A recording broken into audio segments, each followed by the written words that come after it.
तो आदाब, नमस्कार, गुड इवनिंग, सत श्री अकाल। एक बार फिर आप तमाम लोगों का स्वागत है क्राइम तक की कहानी के इस एपिसोड में। उम्मीद है पूरी फैमिली अच्छी होगी, अपना ख्याल रख रही होगी, अपनों का ख्याल रख रही होगी। आज मंडे, नए वीक की शुरुआत, तो कहानियों का सिलसिला भी उसी हिसाब से। लेकिन कहानी शुरू करूँ उससे पहले एक बार फिर आपको बता दूं कि कुकू FM ऐप पर भी तमाम कहानियाँ, तमाम मनोरंजक दिलचस्प कहानियाँ आती हैं। आप अपनी पसंद की कहानियाँ वहाँ पर भी सुन सकते हैं। क्राइम तक फैमिली के लिए डिस्क्रिप्शन पे लिंक है ज़्यादा जानकारी के लिए। और ऐसी तमाम अनगिनत कहानियों में एक कहानी है game plan for dividing India. Game plan for dividing India Kuku FM app पर, तो आप ज़रूर सुने। और बाकी भी अपने मनपसंद की कहानियाँ आप कुकू FM ऐप पर सुन सकते हैं।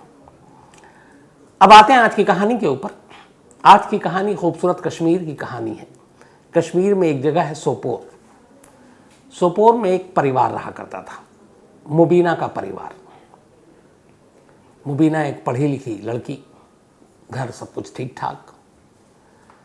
फिर धीरे धीरे वो स्कूल कॉलेज बड़ी होती है। उसके बाद 1999 में 1999 में मुबीना के घर वाले उसकी शादी कर देते हैं।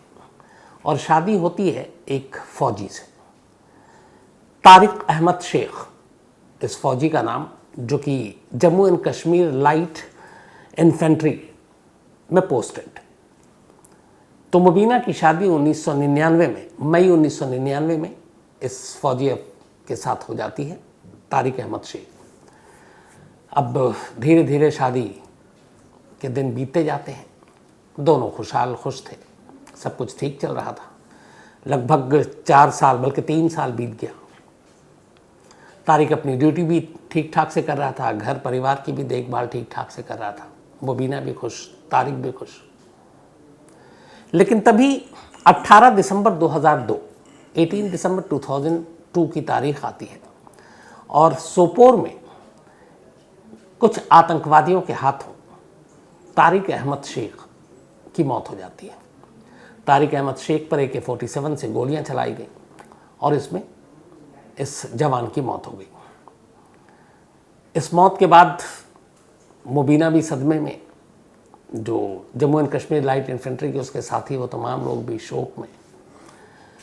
खैर धीरे धीरे वक्त बीता और जम्मू कश्मीर की एक पॉलिसी थी कि वहाँ पे कोई भी एक, चाहे वो पुलिस में हो या आर्मी में हो, अगर वो इस तरीके से मारा जाता है, शहीद होता है, तो उसको सरकार कंपनसेशन देती है, मुआवजा देती है, ख़ासतौर पर आर्मी के लोगों को। तो तारिक अहमद शेख की मौत के बाद भी वो इस मुआवजे का हकदार था और इसीलिए फिर सरकार जो है 13 लाख रुपए, 13 लाख रुपए का एक चेक मुबीना के नाम पर जारी कर देती है उसके शौहर की मौत के एवज़ में। अब शौहर तो रहा नहीं, लेकिन पैसे भी घर चलाने के लिए ज़रूरी होते हैं, तो एक बड़ा एक सहारा था। 13 लाख रुपए मुबीना को मिल गए। उसके बाद धीरे धीरे फिर वक्त बीता। लेकिन थोड़ा वक्त बीतने के बाद मुबीना संभली और फिर घर वालों ने कहा चलो दूसरी शादी करते हैं। अब मुबीना ने दूसरी शादी की और इस बार जो उसने शादी की वो तस्वीर मलिक नाम के एक शख्स से की। तस्वीर मलिक भी फ़ौज में, और वो 22 राष्ट्रीय राइफल्स बटालियन में शामिल था और उसके इंटेलिजेंस डिपार्टमेंट में काम करते थे तस्वीर मलिक। तो तारिक अहमद शेख की मौत के कुछ महीनों के बाद, लगभग 7-8 महीनों के बाद, चूँकि मुबीना की अभी उम्र भी ज़्यादा नहीं थी, तो उसने तारिक अहमद शेख यानी अपने पहले शौहर की मौत के बाद अब तस्वीर मलिक से शादी कर ली। तस्वीर मलिक से शादी करने के बाद फिर धीरे धीरे वो अपने पहले शौहर को भूली। सब कुछ ठीक ठाक चल रहा था, ज़िंदगी ढर्रे पर चल रही थी। थोड़ा वक्त बीता। शादी को करीब यहाँ भी अब 3 साल पूरे होने वाले थे, क्योंकि 2003 में शादी की थी उसने। 18 दिसंबर को मौत हुई थी पहले पति की, और उसके बाद 2003 जून के बाद उसने शादी की तस्वीर मलिक से, एक दूसरे फ़ौजी अफसर से। शादी को 3 महीने पूरे हो गए थे। तभी तारीख आती है 3 जून 2006।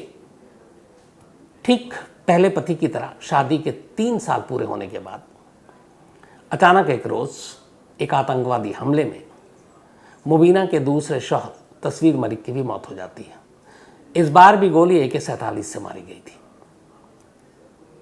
अब किसी भी पत्नी के लिए ये एक अजीब गम का पहाड़ है कि पहला शौहर जो मारा गया टेररिस्ट अटैक में, फिर दूसरा शौहर जिसे फिर गोली मार दी गई, टेररिस्ट ने मारी AK-47 से, तो दोबारा वो विधवा हो गई। अब तक चूंकि 3 साल बीत चुके थे, सरकार ने कंपनसेशन की रकम बढ़ा दी थी, मुआवजे की। अब वो जो 13 लाख रुपए थे अब वो 15 लाख हो गए थे। तो 13 लाख पहले मिल चुके थे, अब दूसरे उसके बाद 15 लाख का चेक तैयार हुआ, 15 लाख रुपए मुबीना को दिया गया। अब धीरे धीरे फिर वक्त बीतता है, लेकिन इस दौरान में होता यह है कि तस्वीर मलिक के जो फादर थे उनको अपने बेटे की इस टेररिस्ट अटैक में मौत को लेकर कुछ शक होता है और उन्हें कुछ ऐसी चीज़ें लगती हैं कि शायद इसमें कुछ साजिश है। उनका नाम था अब्दुल अजीज़ मलिक। तो तस्वीर मलिक एक फ़ौजी के पिता, उन्हें अपने बेटे की मौत के पीछे साजिश कुछ नज़र आती है और इसी के बाद वो ह्यूमन राइट्स कमीशन और उस वक्त के जम्मू कश्मीर के चीफ मिनिस्टर 2006 में जो थे उनसे जाकर मुलाकात करते हैं और कहते हैं कि मुझे मेरे बेटे की मौत की सच्चाई जाननी है, जो सच्चाई दिख रही वो है नहीं, इसलिए इसकी जांच होनी चाहिए। अब चीफ मिनिस्टर ऑफिस और ह्यूमन राइट कमीशन की तरफ से फिर हंदवाड़ा पुलिस के जो SP थे उनको मैसेज किया कि ऐसे ऐसे मामला है, एक मुबीना है, उसके पहले शौहर की मौत भी इसी तरह हुई, वो भी आर्मी में, और दूसरे की भी, और दूसरा ये कि तस्वीर मलिक खुद आर्मी में और राष्ट्रीय राइफल 22 में पोस्टेड, तो सेना भी इसमें शामिल थी। तो जब पिता ने कहा कि हमें साजिश की बू नज़र आ रही है तो फिर मामले की जांच शुरू हुई। जांच चलती रही। 2006 से 2007 की तारीख आ गई, करीब करीब 8-9 महीने बीत गए, लेकिन कोई सुराग नहीं मिला और यही लगा कि किसी टेररिस्ट ने ही ये कत्ल किया है। तो पुलिस की जांच किसी मकाम पर पहुंच नहीं रही थी। उधर 15 और 13 28 लाख रुपए अब तक मुबीना को मिल चुके थे। मुबीना वहाँ से जम्मू शिफ्ट होने जा रही थी। इसी दौरान में हंदवाड़ा पुलिस के हाथ 2 लोग लगते हैं, एक रूटीन जांच चेकिंग के दौरान। ये 2 लोग जो पकड़े गए उनमें से एक का नाम था चरणजीत सिंह और दूसरे का नाम था मुश्ताक। मुश्ताक एक एक्स मिलिटेंट था, उसने सरेंडर कर दिया था, मुख्य धारा में आ गया था। तो इन दोनों को किसी और मामले में पुलिस रोकती है और पूछताछ करती है और गिरफ्तार कर लेती है। लेकिन इनकी गिरफ्तारी के बाद पुलिस जब इनसे पूछताछ करती है तो बाकी जुर्मों के साथ 2 ऐसे जुर्म की ये कहानी सुनाते हैं कि खुद हंदवाड़ा पुलिस चौंक उठती है। इन दोनों ने जो कहानी सुनाई उससे ये पता चला कि मुबीना जो 2 बार विधवा हुई, दरअसल उसे शादियों का शौक था, लेकिन शादी आम इंसानों से नहीं, सिर्फ और सिर्फ आर्मी वालों से या पुलिस वालों से। वो पढ़ी लिखी थी, उसे ये भी पता था कि आर्मी और पुलिस में अगर कोई मारा जाता है तो उसे मुआवजा मिलता है। तो शादियों का शौक था और पैसे की ख्वाहिश, और ये दोनों चीज़ें उसकी पूरी हो सकती थी शादी करके, और वो भी आर्मी के लोगों से या फिर पुलिस से।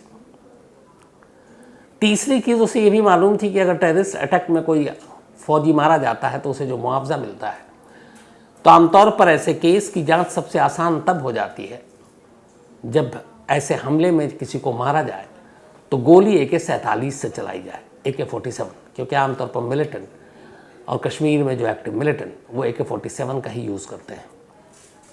ये सारी जानकारी मुबीना को पूरी थी। इत्तफाक देखिए कि उसकी इस ख्वाहिश, उसके शौक़, उसके इस पेशा, मतलब शादियों का शौक़, वो भी सिर्फ आर्मी के लोगों से, और फिर उन्हीं शादियों का खून करना, ये उसका पेशा था। उसके जो फादर थे वो इस साजिश में उसके साथ शामिल थे, यानी बाप भी अपनी बेटी के साथ था, और इसी के तहत, इस प्लानिंग के तहत उसने पहली शादी के लिए तारिक अहमद शेख को चुना। उसके बाद 1999 में उससे शादी हुई। फिर धीरे धीरे 3 साल बीते। अब उसे लगा कि किसी को शक नहीं होगा, वो आर्मी में था, अब उसे रास्ते से हटाना था, लेकिन कैसे? वो खुद कत्ल कर नहीं सकती थी। उसने चरणजीत सिंह और मुश्ताक एक एक्स मिलिटेंट था, उससे दोस्ती थी, लेकिन दोस्ती के साथ साथ इन दोनों के बीच में रिश्ते भी बन गए थे। फिर मुश्ताक ने चरणजीत से मिलाया, चरणजीत के साथ भी मुबीना के रिश्ते बन गए। फिर धीरे धीरे दोनों इसके करीब आए, और फिर एक रोज़ उसने कहा, उन्हें भी सच नहीं बताया, उसने कहा जो मेरा पति है, मेरा शौहर है तारिक अहमद शेख, वो बड़ा लड़ता झगड़ता है मुझसे और मैं अब उसके साथ रह नहीं सकती, इसलिए उसको रास्ते से हटा दो। पर उसे मारना है AK-47 से। कुछ पैसे देने की भी बात होती है, वो पैसे भी देती है एक सुपारी किलिंग के तौर पर। और इसके बाद आखिरकार 18 दिसंबर 2002 को चरणजीत और मुश्ताक सोपोर इलाके में मौका देखकर, जब तारिक अहमद शेख घर आया हुआ था, ये दोनों उस पर AK-47 से हमला कर देते हैं और तारिक की मौत हो जाती है। मौत के बाद जाकर मुबीना पुलिस स्टेशन में रिपोर्ट लिखाती है और कहती है कि उसके हस्बैंड को टेररिस्ट ने मारा। ऑलरेडी पहले भी धमकियाँ मिलती रहती थी। तो पुलिस को भी कहीं से कोई शक या किसी साजिश की बू नहीं मिलती और लगता है कि हाँ, चूँकि वो सेना में है, दुश्मन वहाँ पे हैं, तो उन्होंने मारा होगा। तो पुलिस भी FIR दर्ज करने के बाद इस केस को क्लोज कर देती है, छानबीन करती नहीं। और 13 लाख रुपए की पहली किश्त, जो पहला मुआवजा पहली मौत के बाद, मुबीना के हाथ। अब मुबीना के हाथ पैसे आ गए, मुबीना खुश, उसे लगा उसकी पूरी जो प्लानिंग है वो कामयाब हो गई। अब इसी दौरान में तारिक अहमद शेख के बाद अब उसने कहा कि चलो कुछ महीने बीत गए, अब ये भी दिखा सकते हैं कि चलो पति का गम जो था, सदमा था, वो दूर हो गया, अब दूसरे शिकार की तलाश की जाए। इसी के बाद उसने तस्वीर मलिक को चुना। पहले धीरे धीरे उसके करीब गई, उससे दोस्ती की और फिर उससे एक दिन शादी की बात की। तस्वीर मलिक भी तैयार, मुबीना खूबसूरत थी और फिर तस्वीर मलिक ने आखिरकार शादी कर ली। अब दूसरा शौहर उसके पास था, लेकिन अब फिर वही चीज़ों को अंजाम देना था जो अपने पहले शौहर के साथ उसने किया। पर उसने इंतज़ार किया, उसे लगा कि अगर फटाफट वो ऐसा करती है तो शक हो जाएगा लोगों का। तो शादी के बाद करीब पौने 3 साल उसने इंतज़ार किया दूसरे शौहर के साथ। और फिर जब वक्त आ गया तो आखिरकार 3 जून 2006 को उसने दोबारा इन्हीं दो लोगों को, चरणजीत सिंह और मुश्ताक अहमद, इन दोनों को फिर से सुपारी दी और कहा कि वो दूसरे शौहर वो भी तंग करता है, परेशान करता है, इसे रास्ते से हटा दो। वो ये नहीं बता रही है कि मुझे ये मुआवजे के लिए मैं इन लोगों को मार रही हूँ ताकि सरकार से 15 और 13 लाख जो मिलते हैं वो मिले, क्योंकि उसे मालूम था ये बताएंगे तो फिर ये जो सुपारी किलर हैं दोनों, ये भी पैसे मांगेंगे। तो वो ये कहती थी कि घरेलू झगड़ा है और ये परेशान करता है। फिर ये भी दोनों को उसने अपने प्यार के झांसे में भी फांस रखा था कि उसके हट जाने के बाद हम दोनों तीनों आराम से खुल के मिल सकते हैं। कुछ पैसे भी उसने दिए, तो फिर वो दोनों तैयार हो गए। फिर शर्त वही थी कि AK-47 से मारना है। फिर एक दिन मौका देखकर 2006 में तस्वीर मलिक का भी वही हश्र हुआ जो तारिक अहमद शेख का हुआ था। उसके बाद गोली मारी गई AK-47 से। फिर जाकर मुबीना ने पुलिस में कंप्लेंट लिखाई कि उसके पति, उसके शौहर को आतंकवादियों ने मार दिया है। फिर वही आतंकवादियों ने मारा है तो वो जो राज्य सरकार की स्कीम, जो कंपनसेशन, तो अब बढ़ गई थी 2006 में। तो इस बार 13 की जगह 15 लाख मिला। तो वो 15 लाख का चेक मिला, तो 15 और 13 28 लाख रुपए अब तक वो 2 लाशों से कमा चुकी थी, अपने ही 2 शौहर से। अब इधर धीरे धीरे वक्त बीत रहा है। अब उसे एक और शिकार की तलाश है। अब तीसरे शिकार की तलाश थी। कहते हैं कि इस बार वो आर्मी की बजाय जम्मू कश्मीर की किसी पुलिस वाले से शादी करना चाहती थी ताकि शक ना हो। बार बार आर्मी के लोगों को इस तरह मारें तो कहीं इंक्वायरी लंबी ना हो। तो वो एक जम्मू कश्मीर पुलिस वाले की तलाश कर रही थी। लेकिन इधर तस्वीर मलिक के फादर को, चूँकि उनके बेटे और बहू में कई बार झगड़ा भी होता था, तो उन्हें शक था अपनी बहू मुबीना पर, और इसीलिए वो NHRC और जम्मू कश्मीर के चीफ मिनिस्टर के पास गए कि उन्हें शक है और उन्हें अपनी बहू के इन दोनों के साथ, एक लोगों के साथ रिश्ते की भी कुछ सुगबुगाहट कहीं से मिली थी। इसीलिए वो वहाँ गए और उन्होंने जांच की बात की और फिर वो जांच हुई और जांच के दौरान इत्तेफाक से ये दोनों सुपारी किलर पकड़े किसी और मामले में गए, लेकिन उन्होंने सच उगल दिया। इसके बाद फिर मुबीना को गिरफ्तार किया गया, उसके फादर को गिरफ्तार किया गया। वो जो पैसे मुआवजे के दिए गए थे वो पैसे फिर वापस लिए गए और उसके बाद उन दोनों को जेल भेज दिया गया। तो ये थी कहानी कश्मीर की एक ऐसी लड़की की जिसने पैसे कमाने का एक अजीब रास्ता चुना, एक अजीब तरीका अपनाया कि शादी करो, फिर उसी शादी का खून करो और फिर उसी खून के नाम पर सरकार से पैसे भी लो।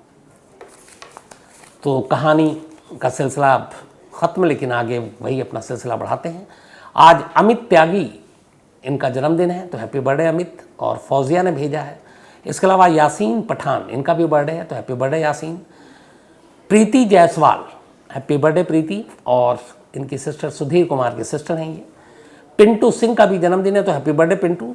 और अमन राय वाराणसी से हैं, उन्होंने भेजा है। नीतू दहिया का भी आज जन्मदिन है, तो हैप्पी बर्थडे नीतू।